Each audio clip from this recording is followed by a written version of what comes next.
CID রাজ পর্যন্ত করা সবচেয়ে বড় মিশন এটা। কিন্তু স্যার সিআইডির এত বড় মিশন দিল কোন বুকাচোদায়? তোরা খালি পারবি আমার ভুল ধরতে, তো করে জুতা দেয়া পিটামু। আর আপনি জুতা খুলতে খুলতে আমি জোর দিন, কারণ আপনি কে জুতা পরছেন। বাংলাদেশে মিয়া খলিফা আইছে, এই সুযোগটা মিস করুন যাইতো না। পাবলিক টয়লেট ওয়ালারা অনেক দুর্নীতি করে, থাকতে গিয়া মুইটা দিছি, তাও 15 টাকা নিছে।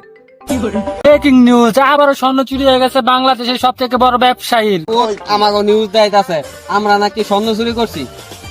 স্যার আপনারা ব্রাজিল করেন, ওটা আলাদা ব্যাপার। আমি আর্জেন্টিনা করে এদের বিষয় নিয়ে কোনো কথা বলবেন না। আমি তোকে সার লাগি স্যার, আমার লগে সম্মান দেয়া কথা ক। তাইলে আপনার লোক কথা বাদ, সম্মানে ডাক দিন, সম্মানের লোক কথা কই। কাকা ভাতিজা ধ্যান ভাঙ্গাইস না, পাক্কা 30 সেকেন্ড ধরে ধ্যানে আছি।